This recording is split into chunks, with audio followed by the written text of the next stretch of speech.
kita akan berdoa. Mohon Tuhan Yesus pimpin sebelum kita mendengarkan kebenaran firman Tuhan. Di dalam nama Tuhan Yesus Kristus kami berdoa. Tuhan, kami bersyukur Engkau Allah yang kami sembah, Allah yang setia, dan Allah yang mengasihi melindungi kami. Dunia boleh bergoncang, karena memang dunia itu fana, dunia sudah tua, dunia sudah sakit-sakitan. Karena itulah segala sesuatu yang terjadi di dalam dunia adalah satu lonceng, satu tanda-tanda bahwa dunia sudah sampai pada penghujungnya. Apapun yang terjadi, kami tetap ingin menjadi penyembah-Mu, kami tetap setia untuk beribadah kepadamu, sehingga rintangan, halangan dari COVID tidak menjadi masalah bagi kami untuk tetap beribadah lewat live streaming. Pimpin kami Tuhan, sertai kami. Kami akan mendengarkan kebenaran firman-Mu. Di dalam nama Tuhan Yesus kami berdoa. Amin. Bapak Ibu yang saya kasihi, hari ini kita akan mengupas topik yang baru. Walaupun baru, tapi tetap berseri, cuman serinya pendek. Hanya terdiri dari 4 seri, yaitu menyembah Allah dalam roh dan kebenaran. Menyembah Allah dalam roh dan kebenaran. Karena 4 sesi, jadi hari ini yang akan kita kupas adalah menyembah dalam roh. Menyembah dalam roh ini ada 2 sesi lagi. Okay? Menyembah dalam kebenaran ada 2 sesi lagi. Bapak Ibu kan sering kali mendengar menyembah dalam roh dan kebenaran, tapi seberapa jauh pemahaman kita tentang menyembah dalam roh dan kebenaran itu yang penting. Kita akan kupas permasalahan ini. Bapak Ibu perhatikan bola dunia yang dikeliling oleh banyak manusia. Kisaran penduduk bumi saat ini. Ada yang tahu? Bumi sudah cukup padat dihuni oleh penduduk. Ada berapa jiwa? Saya mendapatkan data pada Desember 2021. 2021 artinya data ini masih up to date. Masih belum lama. Jumlah penduduk bumi saat ini kisarannya adalah 7,8 miliar. Nah dari 7,8 miliar ini, ketika kita berbicara tentang agama, ketika kita berbicara tentang keyakinan, dibagi 2 kelompok besar keyakinan itu. Kelompok yang pertama adalah kelompok yang tidak beragama atau kelompok ateis. Kelompok ateis. Jumlah mereka ternyata cukup banyak, yaitu 1,2 miliar dari penduduk bumi.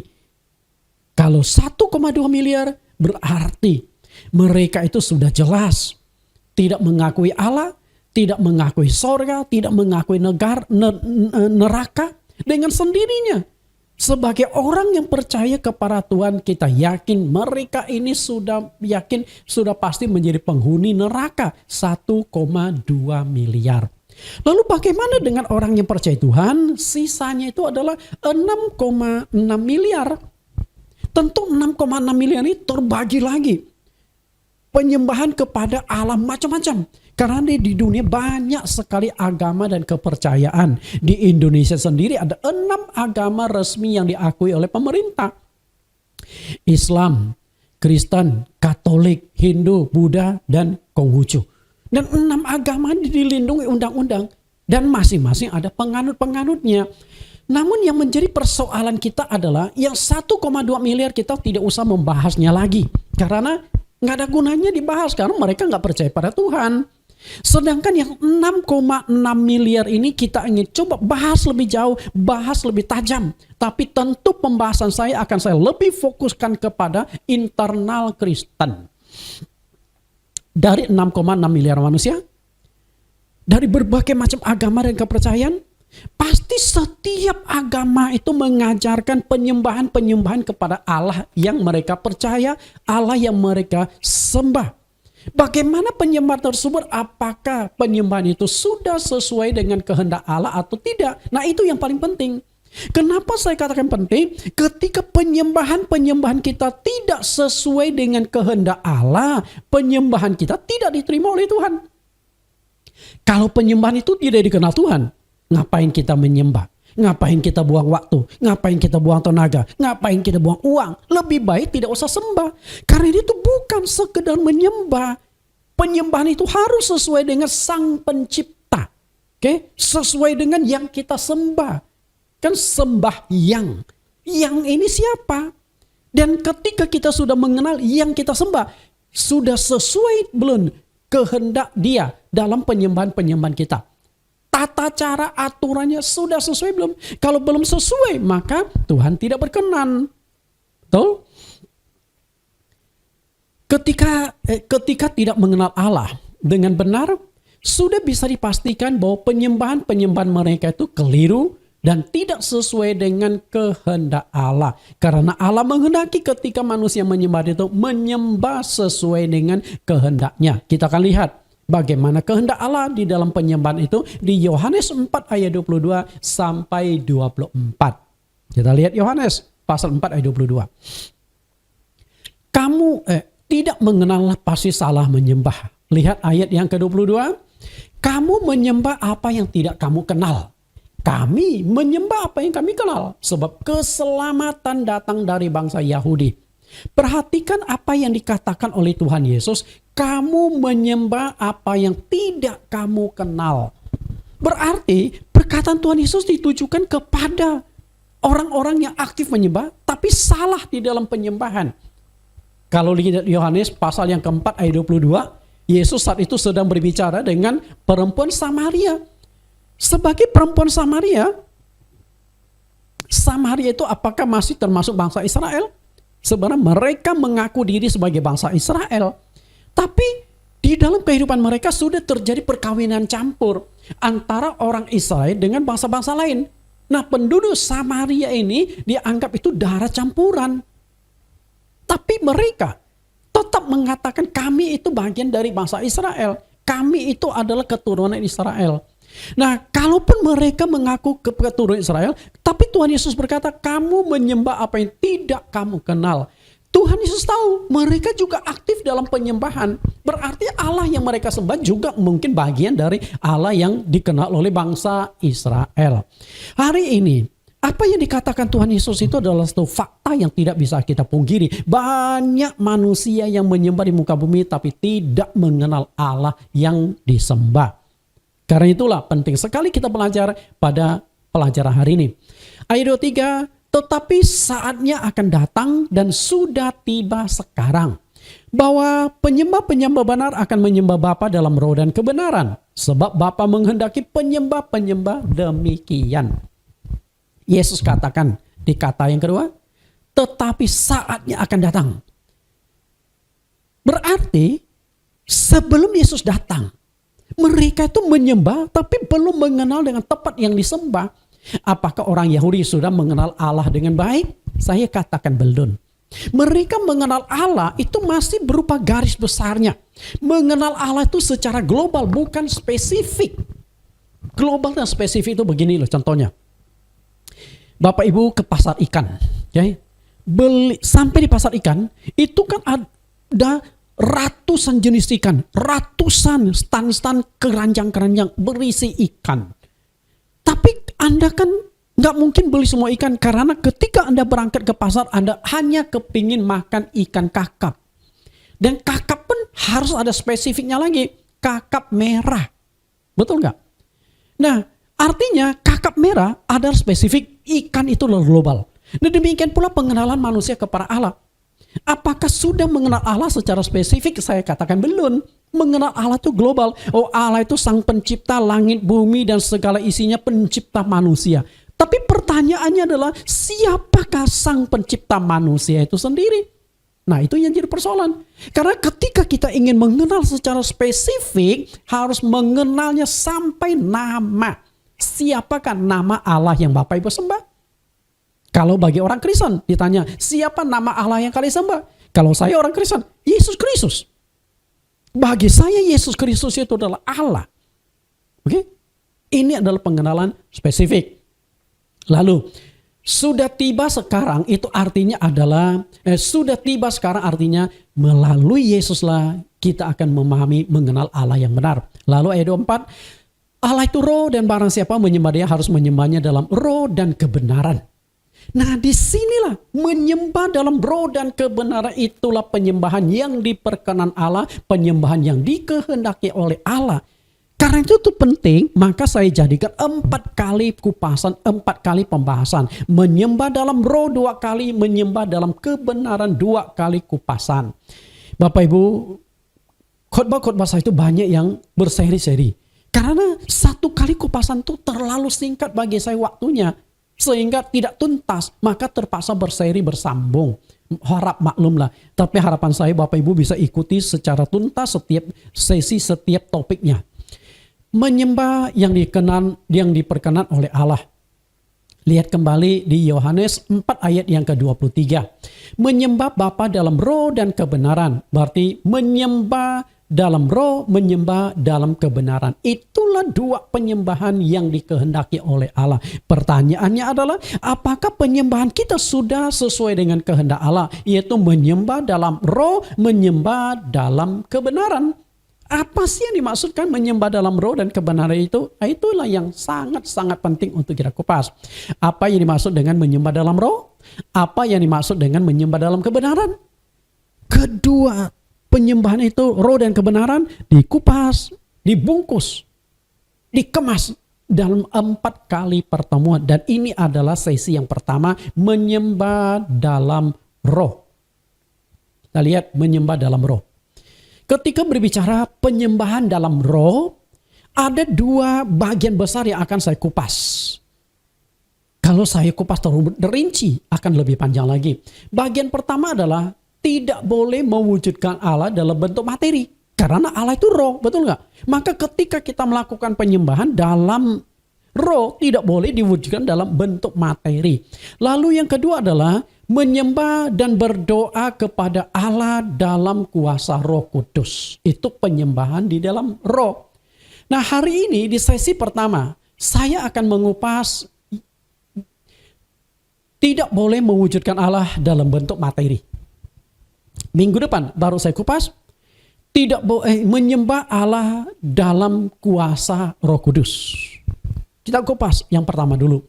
Tidak boleh mewujudkan Allah dalam bentuk materi. Kenapa demikian? Karena Allah itu roh adanya. Pertama kali Alkitab menyebut bahwa Allah itu roh terdapat dalam Kejadian pasal 1 ayat 1 sampai 2. Dengan kata lain begini. Begitu Alkitab kita buka, sudah memperkenalkan Allah itu sebagai roh. Allah itu bukan sebagai materi. Allah itu bukan sebagai bentuk atau wujud-wujud tertentu. Karena ada yang menjelaskan Allah itu berbentuk gas, berbentuk zat, dan sebagainya. Apakah seperti itu? Kalau gas dan zat berarti Allah itu bukan benda makhluk hidup, benda mati. Karena itu kan tidak punya nyawa, baik gas maupun zat itu. Kita lihat ayatnya. Kejadian pasal 1 ayat 1 sampai ayat yang kedua. Pada mulanya Allah menciptakan langit dan bumi. Bumi belum berbentuk dan kosong. Gelap gulita menutupi samudera raya dan roh Allah melayang-layang di atas permukaan air. Perhatikan kata roh Allah. Jadi begitu Alkitab dibuka, Allah itu sudah mulai diperkenalkan sebagai roh. Dan selanjutnya, setiap pasal ayat dalam Alkitab selalu mengarahkan, menjelaskan sampai kita wahyu Allah itu memang roh. Jadi ketika kita mau memahami Allah, harus memahami Allah dalam konteks roh itu. Ketika kita tidak memahami sifat karakteristik dari roh, pemahaman kita itu akan keliru. Maka tidak heran banyak orang yang tidak mengenal Allah karena tidak memahami karakteristik dari roh itu sendiri. Ada kata Allah, ada kata Tuhan. Menurut saya sama sajalah. Itu hanya sebutan. Allah, Tuhan. Walaupun di negara tertentu misalnya di Malaysia, orang Kristen itu tidak boleh menyebut kata Allah. Kalau di Indonesia masih bersyukurlah, tidak dilarang ya. Kalau di Malaysia itu kata Allah itu sudah dinominasi oleh kalangan tertentu. Orang Kristen atau agama lain hanya diizinkan memakai kata Tuhan. Sebenarnya apa sih bedanya? Sebenarnya beda kata, maknanya tidak terlalu jauh berbeda. Kalau kita mau cari sampai detil-detil istilah, itu menurut saya ya terlalu membuang waktu lah. Kita lihat Allah itu adalah roh, Tuhan juga adalah roh. Lihat ayatnya. Kalau ini Yohanes 4 ayat 24 kita sudah baca, nah kita baca yang belum. Di 2 Korintus 3 ayat 17. Sebab Tuhan adalah roh, dan di mana ada roh Allah, di situ ada kebenaran.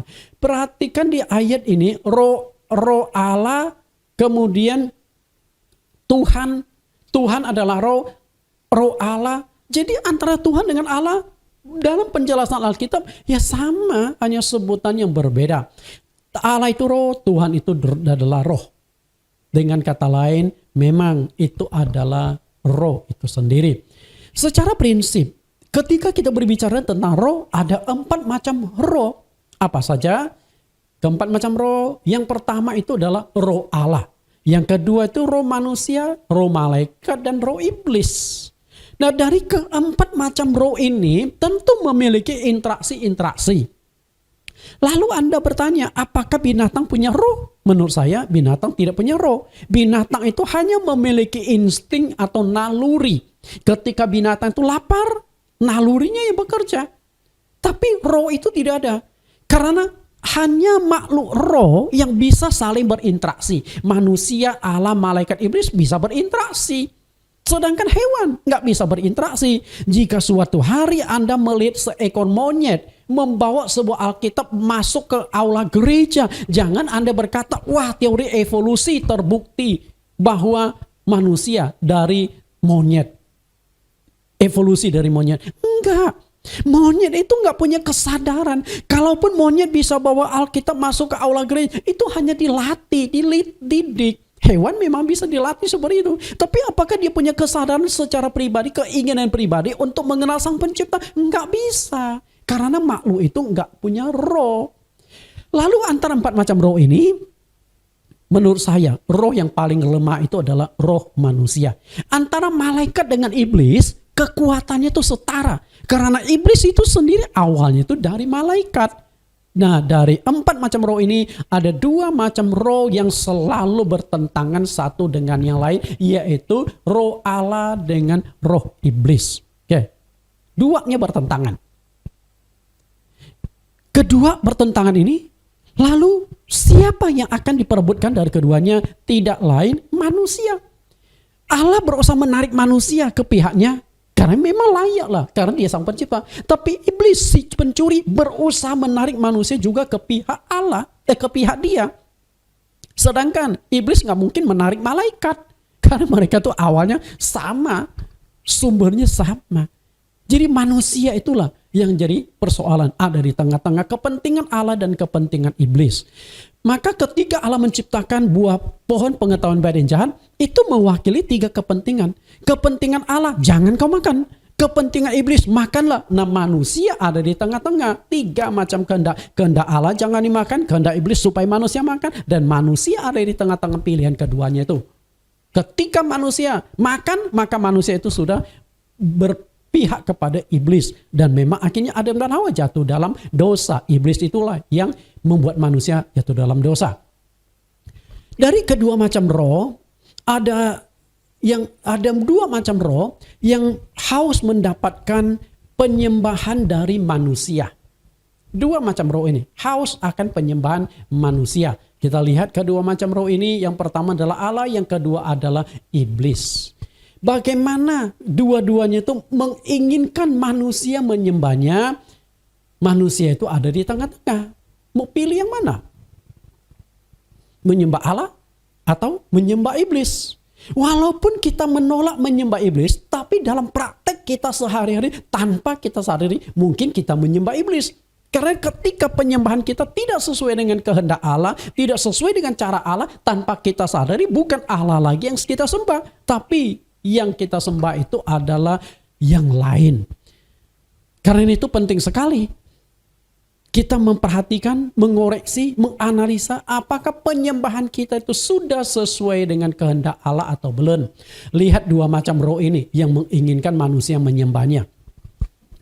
Matius 4 ayat 8 sampai 10. Dan iblis membawanya pula ke atas gunung yang sangat tinggi dan memperlihatkannya kepadanya semua kerajaan dunia dengan kemegahannya. Dan berkata kepadanya, semua itu akan kuberikan kepadamu jika engkau sujud menyembah aku. Maka berkatalah Yesus kepadanya, enyalah iblis, sebab ada tertulis, engkau harus menyembah Tuhan Allahmu dan hanya kepada Dia sajalah engkau berbakti. Bapak Ibu tangkap nggak? Ada dua kekuatan, dua roh yang menghendaki manusia itu menyembah Dia. Apa itu? Yang pertama kita lihat iblis. Waktu Yesus dicobai oleh iblis, konteks posisi Yesus itu sebagai manusia, bukan sebagai Allah. Bukan sebagai Allah. Karena bagaimana mungkin Allah dicobai oleh iblis? Nggak masuk akal. Jadi dalam kemanusiaan itu, Yesus dicobai oleh iblis. Dan dalam pencobaan itu iblis berkata, sembahlah aku. Jadi iblis itu menghendaki Yesus menyembah Dia. Sebelum disembah, iblis tawarkan dulu, lihatlah segala kemewahan, kemuliaan dan kekayaan dunia aku berikan kepadamu kalau engkau sujud menyembah aku. Jadi waktu itu iblis itu berbicara dengan Yesus dalam konteks kemanusiaan Yesus, bukan dalam konteks Allah. Karena bagaimana mungkin iblis berbicara semua itu kuserahkan kepadamu. Yang pencipta itu Allah sendiri, betul? Dan bagaimana mungkin iblis bicara kepada Allah, kamu sembah aku ya? Enggak level.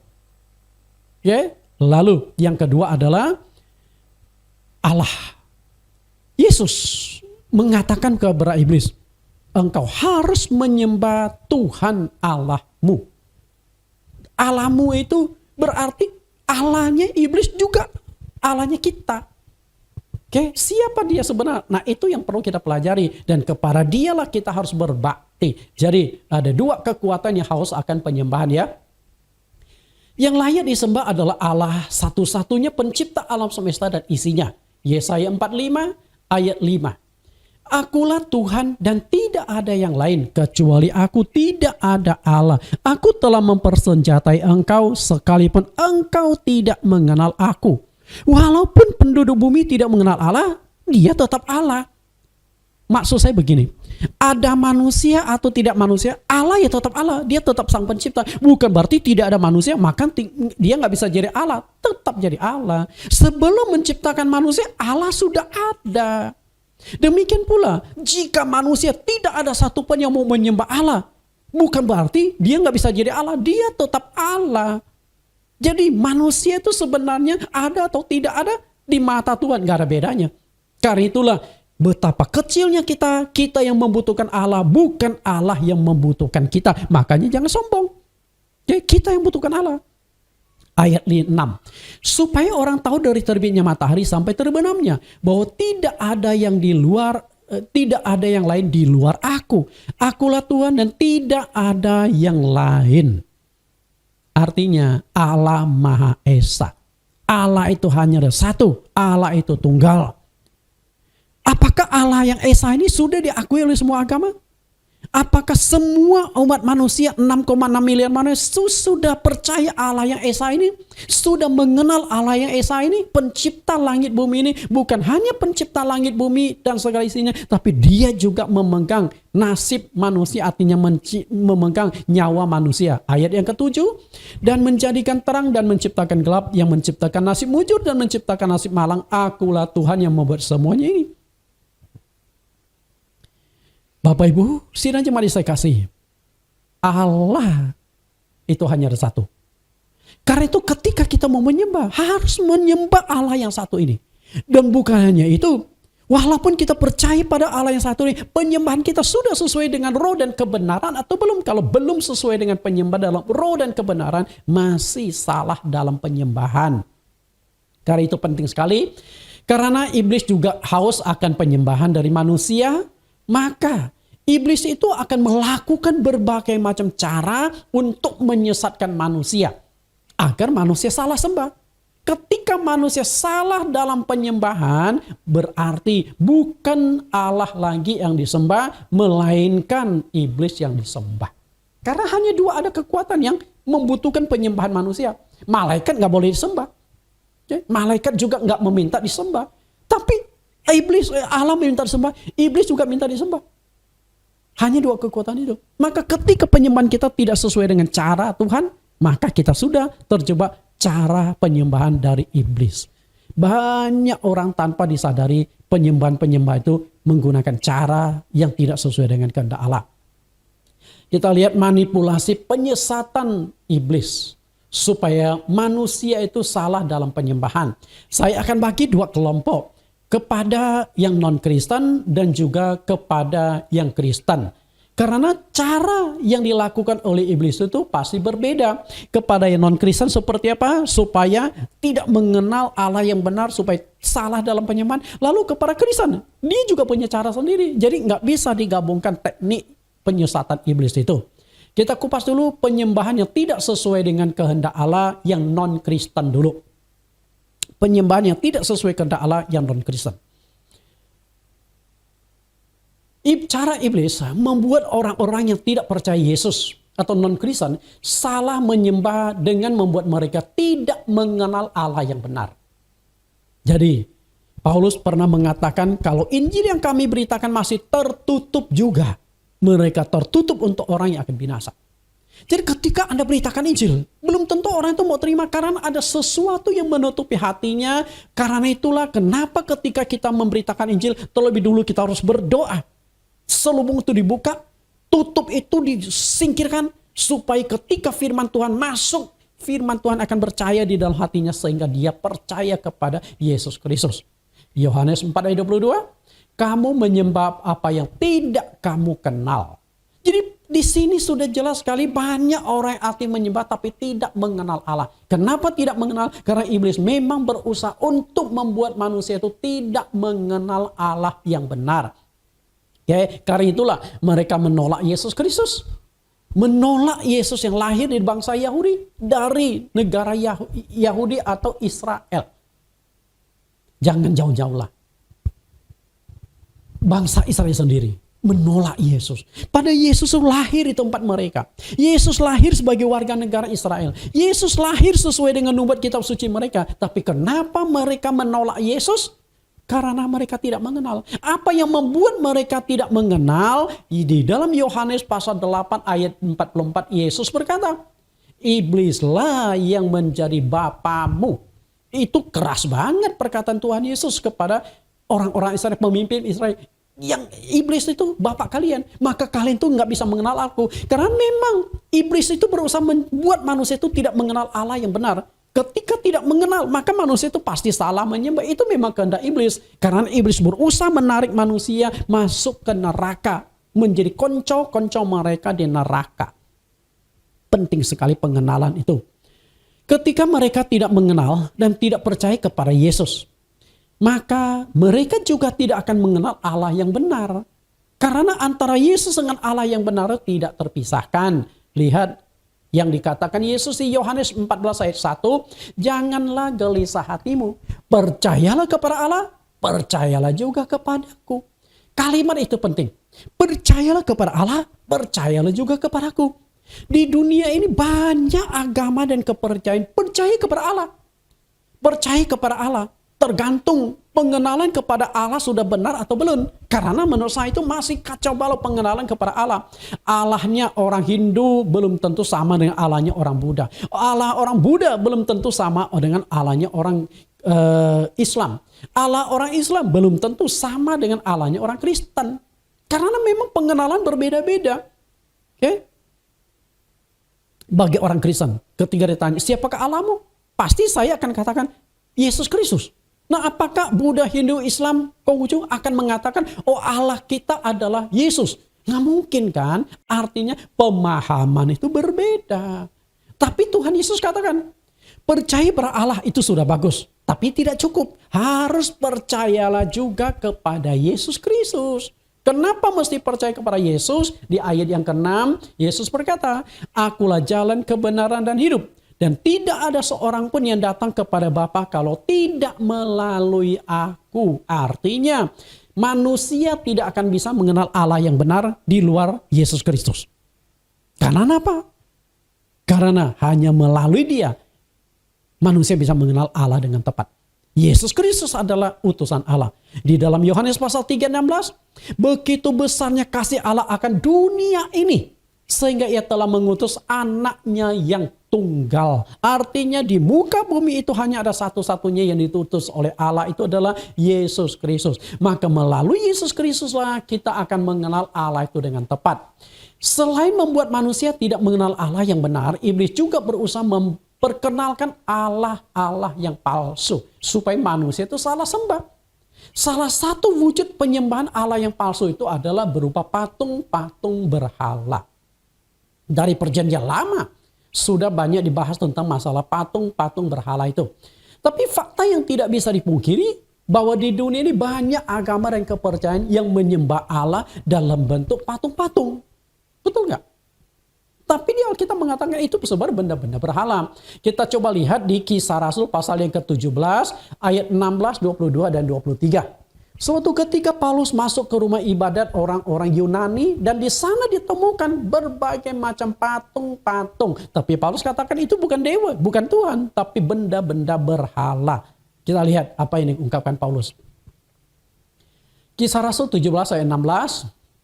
Sementara Paulus menantikan mereka di Athena, sangat sedih hatinya karena ia melihat bahwa kota itu penuh dengan patung-patung berhala. Yang namanya patung-patung itu otomatis berhala, tapi dilengkapi kalimat ini patung-patung berhala. Artinya patung-patung yang mereka sembah itu bukan Tuhan. Patung-patung yang mereka sembah itu bukan Allah, tapi benda-benda berhala. Kenapa saya katakan benda berhala? Karena Allah itu roh. Kalau Allah itu roh berarti nggak boleh mewujudkan Allah dalam bentuk patung, dalam bentuk materi. Supaya penyembahan kita diperkenan oleh Tuhan. Jadi ketika kita sudah membuat materi, apakah patung itu sudah bukan Allah lagi. Karena Allah itu adalah roh. Ayat 22. Paulus pergi berdiri di atas Areopagus dan berkata, hai orang-orang Athena, aku lihat bahwa dalam segala hal kamu sangat beribadah kepada dewa-dewa. Perhatikan penekanan Paulus, sangat beribadah kepada dewa-dewa.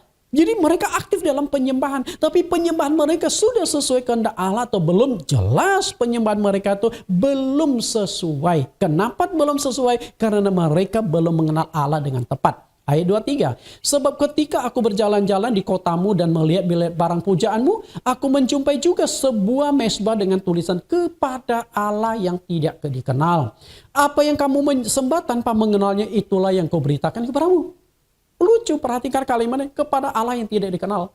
Padahal mereka tuh sudah banyak patung-patung yang mereka akui sebagai dewa-dewa. Dan kalau mereka akui patung-patung itu adalah dewa-dewa mereka, kenapa masih tulis kalimat kepada Allah yang tidak dikenal? Berarti mereka itu bingung. Dan mereka nggak yakin patung-patung mereka itu adalah Allah mereka. Kalau mereka yakin itu adalah Allah mereka, sudah jelas nggak akan muncul kalimat ini. Ini adalah kalimat yang ditulis oleh sekelompok orang Yunani yang rindu menyembah Allah, dengan hati tulus mau menyembah Allah, tapi mereka tidak mengenal Allah itu dengan baik. Maka dengan hati yang polos mereka tulis di mezbah mereka, ya Allah yang tidak kami kenal, kami tidak tahu, tapi kami rindu untuk memberikan persembahan korban-korban itu. Terimalah, dengan kata lain, yang merasa Allah yang benar, terimalah korban persembahan kami yang kami sajikan di mezbah ini. Karena itu Paulus berkata kepada mereka, Allah yang kalian sembah tanpa mengenalnya, itulah yang kuberitakan kepadamu. Jadi banyak orang yang menyembah Allah tapi tidak mengenal Allah yang disembah. Mengapa banyak orang di dunia membuat patung kemudian menyembah patung yang mereka buat itu? Jawaban, kita lihat kembali perkataan kepada kunjungan Paulus di kota Athena kepada Allah yang tidak dikenal. Penyebab orang membuat patung dan menyembahnya adalah tidak mengenal Allah dengan benar. Karena kalau menyembah Allah mengenal Allah dengan benar, nggak akan mungkin muncul patung-patung. Nggak akan muncul materi-materi yang disembah. Karena Allah itu roh, bukan materi, bukan sesuatu. Bisa tangkap Bapak Ibu? Allah itu roh. Maka ketika kita menyembah dalam wujud patung, sudah tidak sesuai dengan kehendak Allah. Allah itu roh, maka kita tidak boleh mewujudkan Allah dalam bentuk materi, patung, gambar, dan lain-lain. Karena itulah melalui Nabi Yesaya Tuhan tantang. Yesaya 40:18. Jadi dengan siapakah kamu hendak samakan aku? Dan apa yang dapat kamu anggap serupa dengan dia?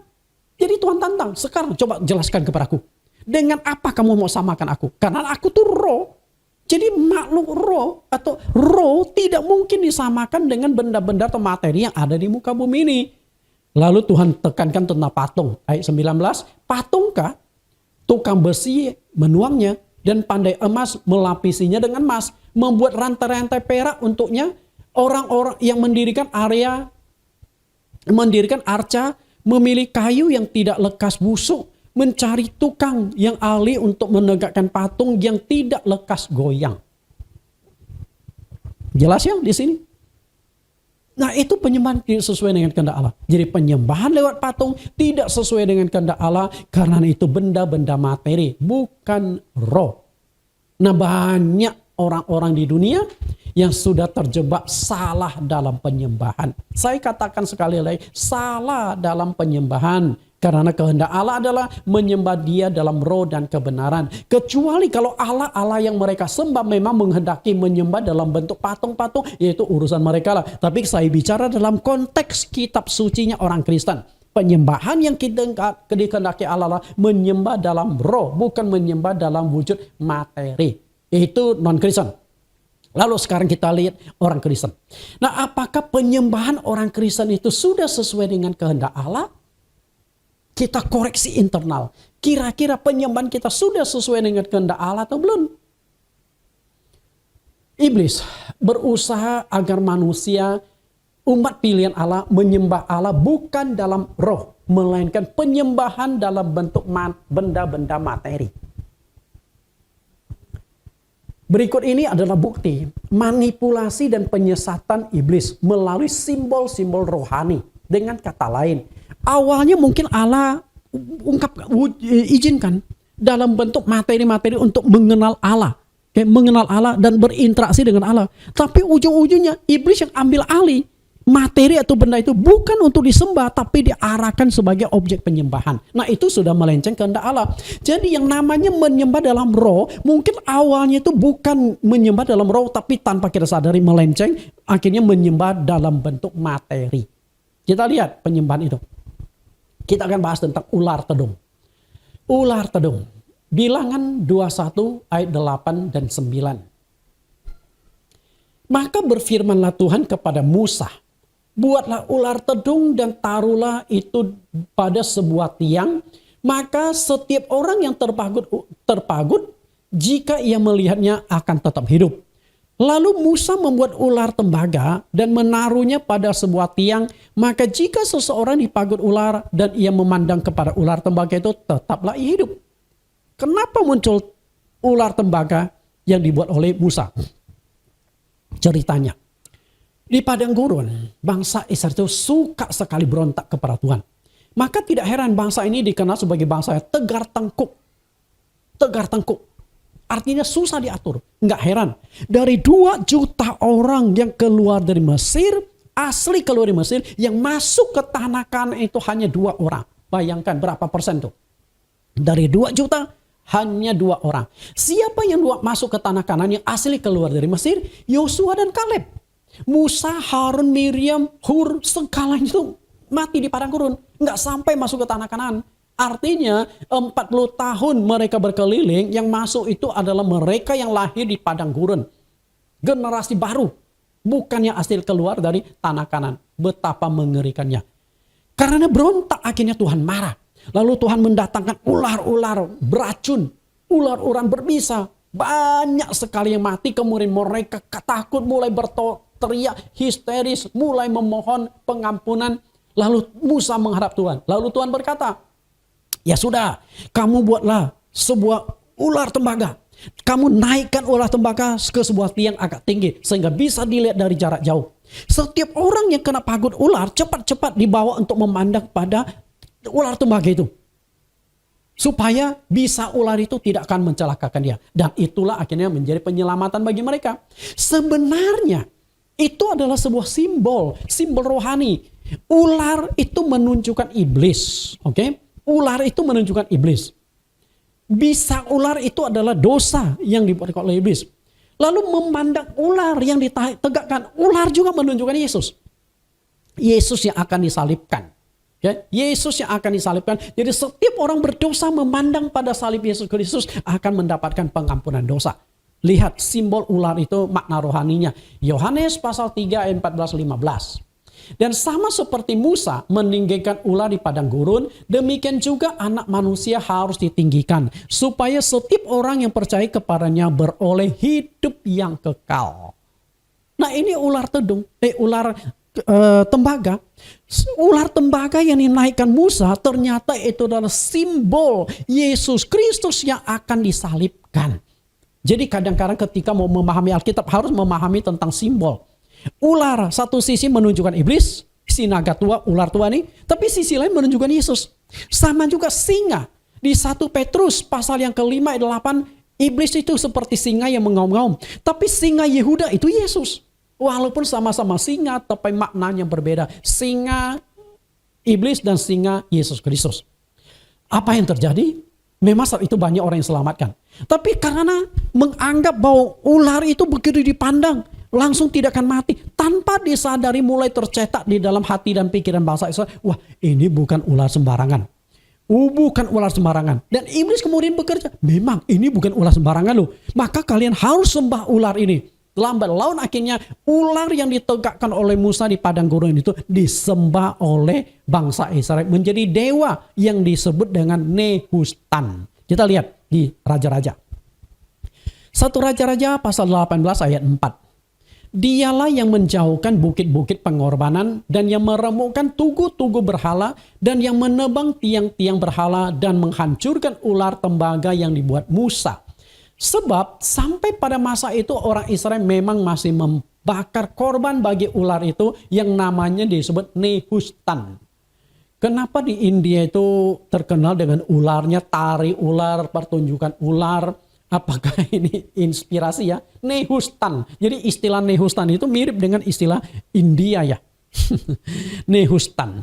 Bapak Ibu, tujuan Musa menegakkan ular itu hanya sebagai simbol Yesus yang akan disalibkan. Tapi lambat laun dia ambil alih oleh iblis. Iblis berkata, ini sembahlah karena ini ada kekuatan. Sehingga bangsa Israel menyembah patung-patung berhala itu. Dan akhirnya penyembahan demikian kan sudah bergeser. Tidak sesuai lagi kehendak Allah. Maka tidak heran. Kemudian Raja Israel ini lalu menghancurkan tugu berhala itu. Tugu yang dibuat oleh Musa. Padahal itu Tuhan yang perintahkan loh. Kalau hari ini mestinya tidak boleh diganggu. Akan menjadi situs sejarah. Bisa tangkap situs sejarah, bukti sejarah. Dan kalau tugu berhala itu masih ada, saya yakin hari ini seluruh orang Kristen ketika berziarah ke Tanah Perjanjian, pasti salah satu objek wisatanya itu adalah tugu berhala yang ditegakkan oleh Musa. Bapak Ibu yang saya kasih. Itulah yang menjadi masalah. Jadi di sini jelas ya, yang awalnya sesuatu yang bersifat rohani diselewengkan oleh iblis menjadi sesuatu yang bersifat berhala. Berhala. Bukan hanya ular tembaga yang dibuat oleh Musa yang dimanipulasi iblis untuk menjadi berhala. Ini ular yang dibuat oleh Musa. Demikian pula mayat Musa pun ingin dibuat sebagai objek penyembahan bagi bangsa Israel. Waktu iblis itu luar biasa ya. Bukan hanya hasil karya Musa, yaitu ular tembaga yang dijadikan benda berhala. Musa sendiri mau dijadikan objek penyembahan. Yudas 1 ayat 9. Tetapi penghulu malaikat, Mikael, ketika dalam suatu perselisihan bertengkar dengan iblis mengenai mayat Musa, tidak berani menghakimi iblis itu dengan kata-kata hujatan, tetapi berkata, kiranya Tuhan menghardik engkau. Di sini jelas. Setelah Musa mati, ada terjadi perebutan mayat Musa. Malaikat merebut mayat Musa, iblis pun merebut mayat Musa. Kenapa mayat itu berharga sekali ya? Kalau Anda mayatnya masih berharga enggak ya? Paling dibakar, paling dikubur. Tapi mayat Musa itu menjadi sesuatu yang berharga. Diperebutkan oleh dua makluro antara malaikat dengan Allah. Ketika malaikat merebut mayat Musa, tentu malaikat itu atas seizin Tuhan atau atas kehendak Tuhan. Pasti ada tujuannya. Kira-kira tujuannya apa? Kita analisa. Mengapa iblis berusaha mendapatkan mayat Musa dari malaikat? Karena Musa ini adalah seorang tokoh yang sangat fenomenal, tokoh besar, tokoh penting. 4 agama mengakui kenabian Musa. Bahwa dia ini adalah nabi besar. Agama Yudaisme, agama Kristen, agama Katolik, dan agama Islam sama-sama mengakui Musa itu sebagai tokoh besar. Kalau tidak ada Musa, kita nggak akan ada. Kitab Kejadian, Keluaran, Imamat bilang tidak ada hukum Taurat Musa. Dan hukum Taurat Musa dipegang orang Yahudi dan juga dipegang oleh orang Kristen dan juga dipegang oleh orang Muslim. Kemudian Musa adalah nabi yang pernah melihat wajah Allah secara langsung. Di dalam Bilangan pasal 12, 6-8, Tuhan berkata dengan berhadap-hadapan. Dia memandang rupa Allah. Manusia itu nggak boleh memandang wajah Allah. Tapi Musa bisa memandang wajah Allah. Artinya tokoh yang satu ini memang tokoh yang luar biasa. Kalau begitu berarti dia juga mengenal Allah dengan tepat. Mengenal Allah melebihi nabi-nabi lain. Karena kalau nabi yang lain kan mendapat penglihatan, mimpi, suara. Tapi Musa berhadapan dengan Allah, berbicara secara langsung. Demikian pula dia pernah 40 hari 40 malam naik ke Gunung Sinai untuk menerima 10 hukum Allah. Pasti di sana dia juga melihat Allah secara langsung. Keunikan. Selain itu, nabi yang satu ini memiliki kuasa yang dahsyat. Kita lihat berapa besar kuasa yang dimiliki Musa. Ulangan 34 ayat 10. Seperti Musa yang dikenal Tuhan dengan berhadapan muka. Perhatikan, berhadapan muka. Tidak ada lagi nabi yang bangkit di antara orang Israel. Dalam hal segala tanda dan mujizat yang dilakukannya atas perintah Tuhan di tanah Mesir terhadap Firaun dan terhadap semua pegawainya dan seluruh negerinya. Ayat 12. Dan dalam hal segala perbuatan kekuasaan dan segala kedahsyatan yang besar yang dilakukan Musa di depan seluruh orang Israel. Dengan kata lain, setelah Nabi Musa tidak ada lagi nabi yang levelnya kuasanya sama seperti Musa. Pada setelah Nabi Musa banyak nabi-nabi lain lagi. Nabi yang juga dahsyat-dahsyat dan tidak kalah luar biasanya. Ada Nabi Elia, lalu ada Nabi Elisa. Ini kan nabi-nabi dahsyat. Nabi yang bisa turunkan hujan. Nabi yang bisa membangkitkan orang mati. Nabi yang bisa membelah air. Itu kan nabi yang luar biasa. Tapi dikatakan tidak selevel dengan Nabi Musa. Artinya Nabi Musa memang merupakan seorang nabi yang punya keistimewaan. Punya level tertentu di mata Tuhan. Nah, iblis berusaha mendapatkan mayat Musa. Tujuannya untuk apa? Supaya mayat Musa itu dikuburkan dan diketahui oleh seluruh bangsa Israel. Dan Bapak Ibu tahu, akan seperti ular tembaga tadi. Disembah, datang ke kuburan Musa, disembah di sana, meminta berkat di sana. Kalau ular tembaga mungkin bisa disingkirkan, karena itu benda. Tapi mayat Musa, kuburan Musa gimana singkirkan? Kan kasihan. Gara-gara bangsa Israel menyembah di kuburan itu, lalu kuburan itu dibongkar, dibuang, nggak tahu kemana. Nah itu kan penghinaan juga, betul nggak? Karena itu serba salah. Ya, karena itulah Tuhan mengetahui niat dari iblis. Tuhan mengetahui rencana dari iblis. Karena itulah Tuhan mengambil alih mayat Musa. Kita lihat bagaimana Tuhan ambil alih. Ulangan 34 ayat 5-6. Lalu matilah Musa, hamba Tuhan itu, di sana di tanah Moab sesuai dengan firman Tuhan. Dan dikuburkannya lah dia di suatu lembah di tanah Moab di tentangan Bet Peor. Dan tidak ada orang yang tahu kuburnya sampai hari ini. Itulah tujuannya. Kenapa Allah ambil alih mayat Musa? Satu-satunya manusia yang mayatnya dikubur oleh Tuhan itu adalah Musa. Perhatikan, Tuhan yang menguburkan mayat Musa. Bukan pendeta, bukan tokoh ataupun yang lain-lain. Satu-satunya manusia istimewa yang mayatnya dikuburkan oleh Tuhan adalah Musa. Kenapa dikuburkan oleh Tuhan? Karena terlalu fenomenal tokoh yang satu ini. Kalau kuburnya diketahui oleh orang, tubuhnya kuburannya diketahui oleh bangsa Israel, pasti mereka akan jadikan objek penyembahan. Sehingga menyembah Allah bukan dalam roh lagi, menyembah Allah dalam materi, menyembah di kuburan, menyembah di patung, menyembah di tempat-tempat keramat. Itu tidak sesuai dengan kehendak Allah. Karena itulah sampai hari ini bangsa Israel tidak tahu di mana kuburan Musa, di mana mayat atau tulang belulang Musa itu berada. Satu-satunya yang tahu di mana itu hanyalah Allah. Kemungkinan iblis pun tidak tahu. Karena walaupun iblis itu makhluk roh yang luar biasa, mengetahui banyak hal, tapi ada hal tertentu yang Allah tutupi sehingga iblis itu tidak tahu. Salah satu contoh saya katakan, iblis itu bukan maha tahu. Waktu Tuhan Yesus hidup, iblis itu beranggapan kalau Tuhan Yesus itu adalah juru selamat, begitu kita bunuh Yesus Kristus, maka juru selamat sudah selesai. Sudah tidak bisa menyelamatkan orang lagi. Makanya iblis berusaha membuat Yesus itu ditangkap, disalibkan, dibunuh. Tapi apa yang terjadi? Dan akhirnya iblis memakai Yudas Iskariot. Jelas sekali Yudas memakai Iskariot. Setelah itu Yudas Iskariot khianati Yesus, jual Yesus. Yesus ditangkap, disalibkan. Di atas kayu salib Yesus berkata, sudah selesai. Setelah itu dia meninggal, menghembuskan nafasnya. Saat itu baru iblis sadar, kaget. Kenapa? Yesus menegaskan jalan keselamatan sudah selesai. Kalau iblis tahu bahwa Yesus itu memang ditentukan untuk disalibkan, mengucurkan darah, menebus dosa manusia, iblis pasti nggak akan izinkan Yesus mati disalib. Iblis akan memproteksi, melindungi Yesus 24 jam. Sehingga Yesus mati bukan disalibkan sampai mati karena umur tua. Anda tahu nggak? Umur tua. Kalau Yesus mati karena usia tua, Anda dengan saya tidak selamat. Iblis kecolongan. Akhirnya nggak sadar. Ternyata iblis sudah membantu Tuhan menggenapi rencana atau nubuat di Alkitab. Kan di Perjanjian Lama memang sudah dinubuatkan Yesus memang harus disalibkan menebus dosa. Iblis tidak tahu. Tapi setelah Yesus disalibkan, mati di kayu salib, darahnya sudah tertumpah, baru mereka terkaget-kaget sambil tepuk-tepuk kepala, garuk-garuk kepala, salah langkah. Jadi ibarat main catur, kita salah langkah.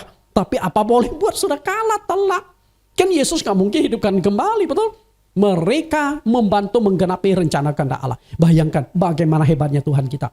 Sampai iblis pun bisa dijadikan alat untuk menggenapi rencananya. Iblis gak sadar. Kalau iblis tahu, iblis gak akan lakukan itu. Betul gak? Sama juga mayat Musa dikuburkan kemana, iblis pasti gak tahu.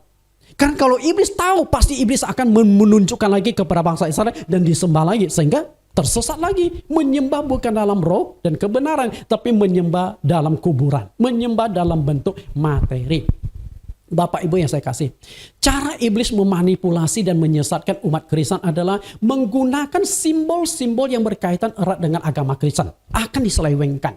Tadi ular tembaga akhirnya jadi benda berhala. Mayat Musa pun hampir-hampir kalau Tuhan tidak turut campur tangan, kuburan Musa itu menjadi berhala. Itu simbol-simbol rohani bergeser menjadi berhala. Demikian pula di dalam kekristenan.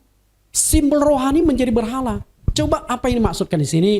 Salib Yesus Kristus. Salib itu hanya simbol Kristen. Tapi banyak orang menyembah salib. Anda tahu nggak? Saya punya kakak. Dia kontrak sebuah rumah. Setelah rumah itu kontrak 1 bulan. Ternyata baru dia tahu rumah itu kurang bersih. Jadi kadang-kadang ada suara pintu ngek-ngok. Tapi setelah dicek nggak ada apa-apa. Kadang-kala di kamar mandi ada suara keran air. Keran air jelas sekali. Tapi setelah dicek keran itu kering. Jadi mulai takut dia. Tapi mau tinggalkan sudah bayar setahun. Rugi. Jadi serba salah. Ya, akhirnya kebetulan kakak saya itu ya orang Kristen lah. Cuma saya tidak katakan Kristen seperti apa.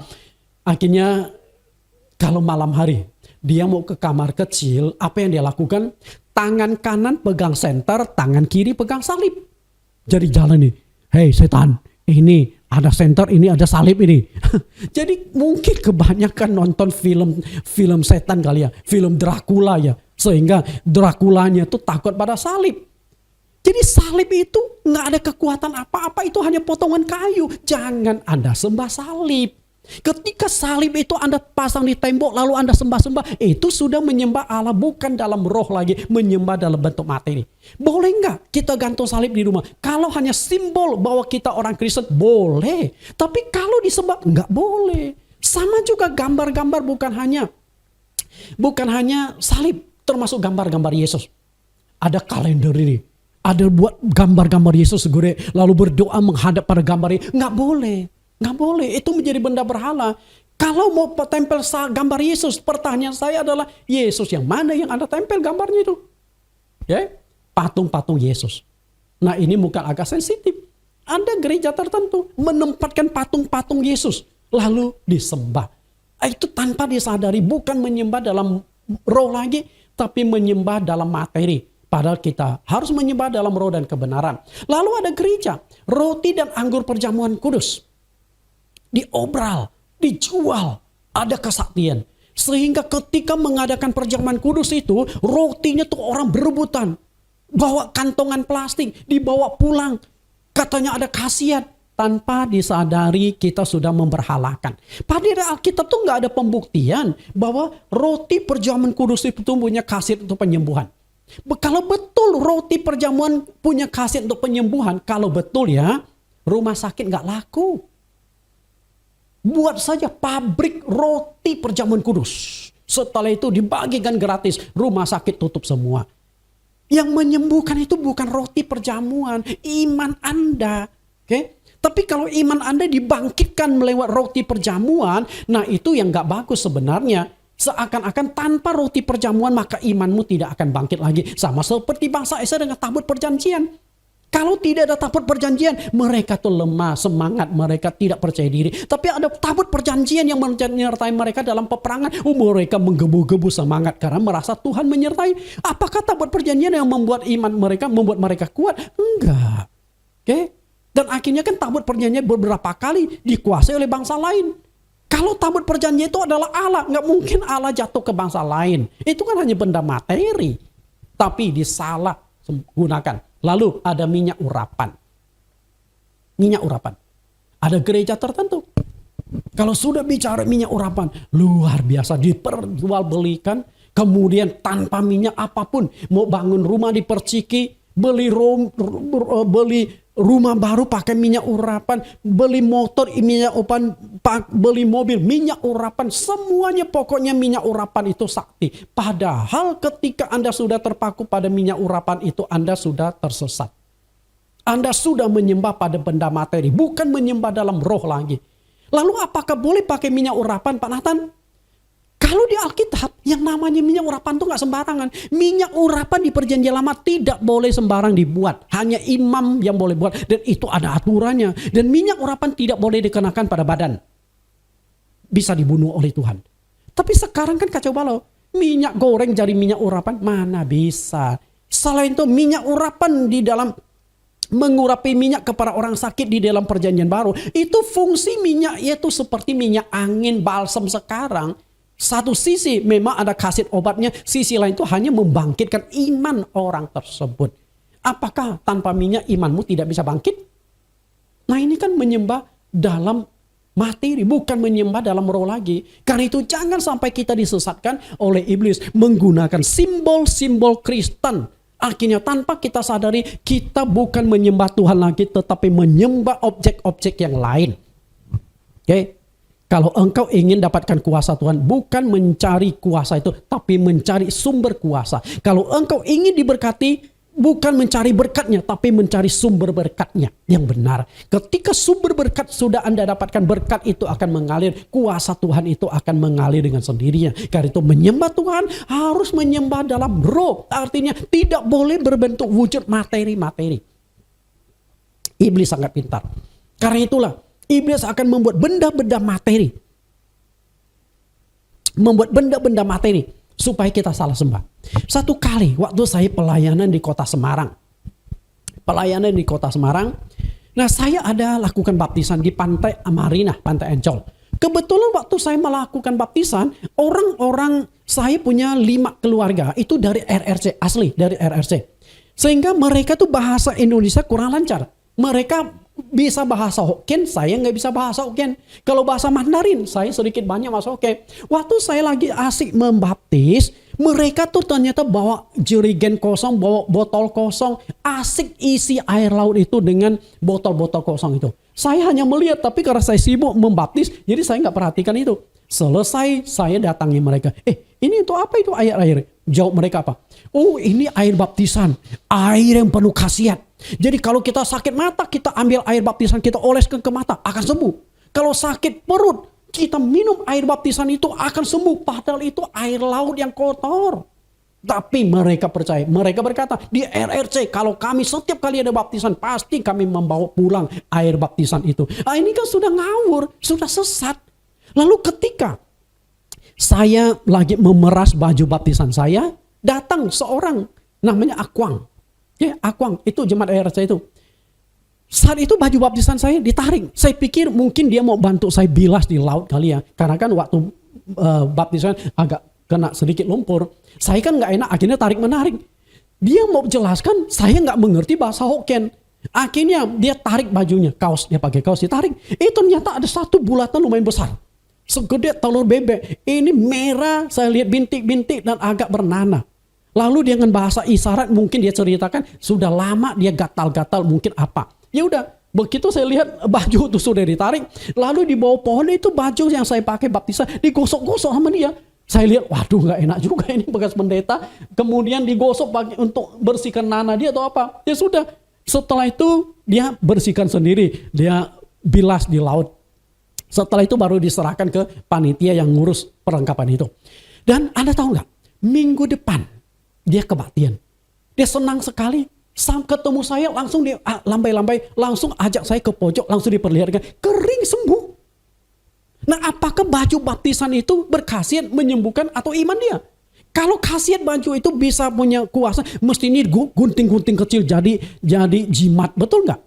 Ingat, Rasul Paulus punya sapu tangan, Rasul Paulus punya baju bisa mengusir setan, menyembuhkan penyakit orang. Dan itu saya alami lewat baju baptisan yang pernah saya pakai. Tapi ingat, jangan sampai menjadi berhala. Baju tetap baju. Baju tetap baju. Jangan menyembah Allah dalam bentuk materi, menyembah dalam roh. Baru sesuai dengan kehendak dia. Ketika kita menyembah simbol-simbol Kristen, kalau tidak hati-hati bisa berubah menjadi benda materi, bisa menyembah tidak sesuai dengan kehendak Allah. Karena Alkitab menentang penyembahan benda materi, termasuk penyembahan menggunakan patung-patung tidak sesuai dengan kehendak Allah. Kita lihat penyembahan dalam bentuk patung yang tidak sesuai kehendak Allah.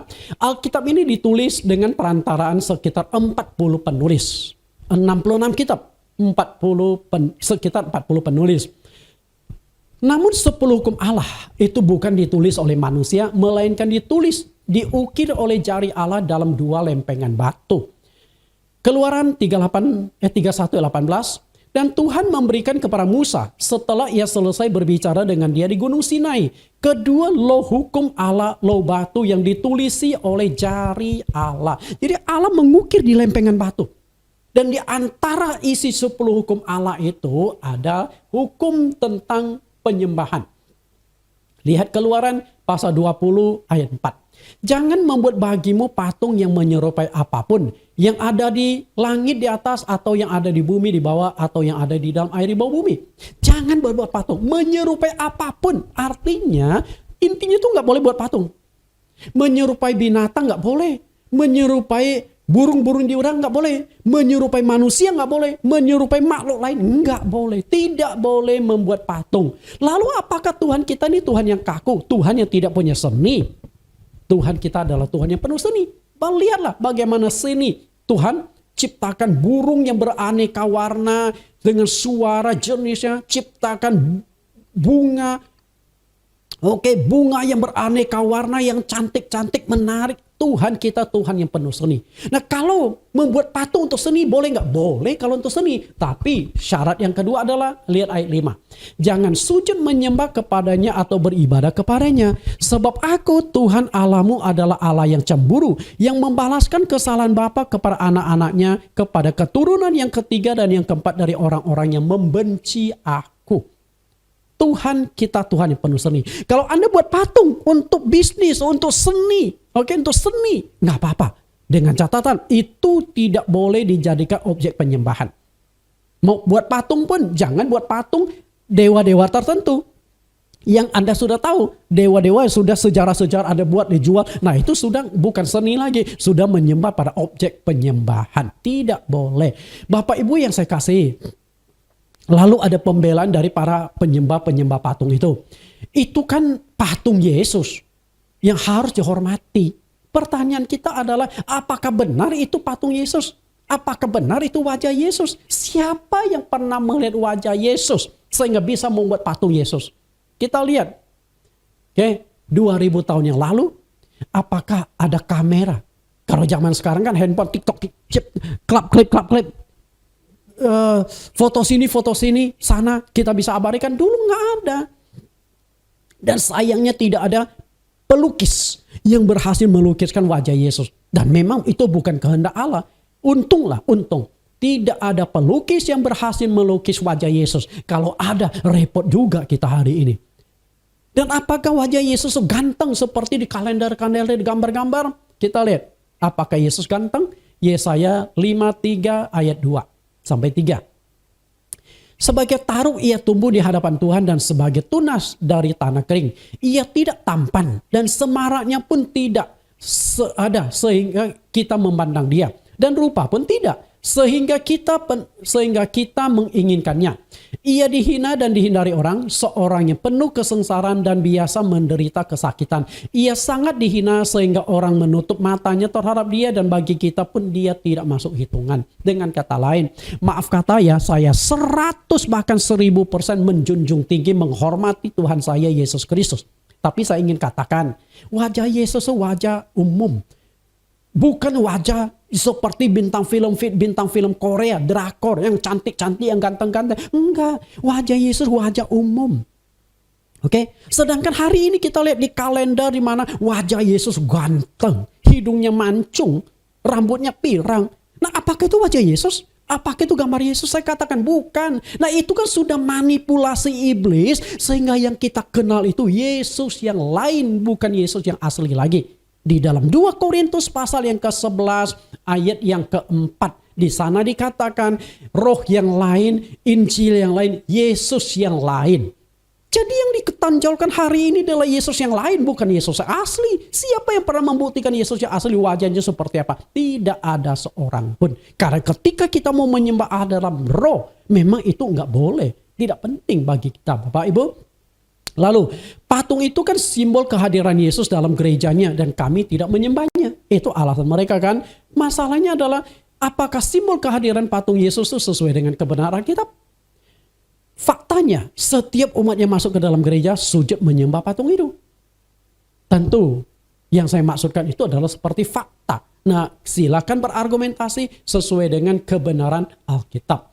Ketika kita mau melakukan penyembahan, cara penyembahan itu harus sesuai dengan cara Allah. Menyembah Tuhan Yesus dalam wujud roh. Menyembah dalam roh. Sedangkan cara iblis adalah menyembah Tuhan Yesus dalam bentuk materi. Cara lo adalah Roh Kudus menggantikan kehadiran Yesus dalam gereja. Artinya tidak kelihatan karena Allah itu roh. Sedangkan iblis adalah mewujudkan, menghadirkan Tuhan Yesus dalam bentuk materi-materi. Apakah itu minyak urapan lah, patung-patung lah, gambar-gambar lah, roti perjamuan lah, macam-macam. Itu benda-benda materi yang akhirnya membuat seakan-akan punya khasiat atau kuasa tertentu. Karena itulah kita hindari, jangan sampai kita menggantikan kemuliaan Allah dengan benda fana. Lihat peringatan Paulus. Roma 1:23. Mereka menggantikan kemuliaan Allah yang tidak fana dengan gambar-gambar yang mirip dengan manusia fana. Burung-burung, binatang-binatang yang berkaki 4 atau binatang-binatang menjalar. Menggantikan kemuliaan Allah. Artinya Allah adalah roh tapi sudah digantikan materi. Materi itu berbentuk manusia, berbentuk binatang, burung-burung dan lain sebagainya. Ayat 25, sebab mereka menggantikan kebenaran Allah dengan dusta. Dan memuja dan menyembah makhluk dengan melupakan pencipta yang harus dipuji sampai selama-lamanya. menggantikan kebenaran Allah dengan dusta. Artinya kita sudah dibohongi. Ini loh Tuhan kamu, ini loh yang perlu disembah. Kita lihat kalender, lihat gambar-gambar, ini loh Yesus. Padahal itu bukan wajah Yesus. Kita sudah dibohongi, kita sudah dimanipulasi ribuan tahun. Gak main-main Bapak Ibu. Oke? Karena itu jangan menyembah Allah dalam bentuk materi. Kisah Rasul, ini ayat terakhir. Kisah Rasul 17 ayat 26. Dari satu orang saja ia telah menjadikan semua bangsa dan umat manusia untuk mendiami seluruh muka bumi. Dan ia telah menentukan musim-musim bagi mereka dan batas-batas kediaman mereka. Supaya mereka mencari dia dan mudah-mudahan menjamah dan menemukan dia. Walaupun dia tidak jauh dari kita masing-masing. Sebab di dalam dia kita hidup, kita bergerak, kita ada seperti yang dikatakan oleh pujangga-pujanggamu. Sebab kita ini dari keturunan Allah juga. Manusia berasal dari Allah. Dari satu orang diciptakan, kita hari ini semua adalah ciptaan Tuhan. Dan di dalam dia kita hidup. Kita tidak bisa hidup di luar Tuhan. Dan Tuhan mengendaki manusia mencari menyembah dia. Tapi di dalam penyembahan itu ada aturannya. Ayat 29. Karena kita berasal dari keturunan Allah, kita tidak boleh berpikir bahwa keadaan ilahi sama seperti emas atau perak atau batu ciptaan kesenian dan keahlian manusia. Perhatikan ciptaan kesenian dan keahlian manusia. Nah itu kan gambar Yesus. Nah itu termasuk itu nggak boleh. Bapak Ibu yang saya kasihi, hari ini kita sudah belajar bahwa ketika kita mau menyembah Allah harus menyembahnya sesuai dengan kehendaknya. Penyembahnya sesuai dengan kehendak Allah adalah menyembah dalam roh dan kebenaran. Yohanes 4 ayat 24 kesimpulannya Allah itu roh dan barang siapa menyembahnya harus menyembahnya dalam roh dan kebenaran. Menyembah dalam roh artinya tidak boleh terpaku pada benda materi.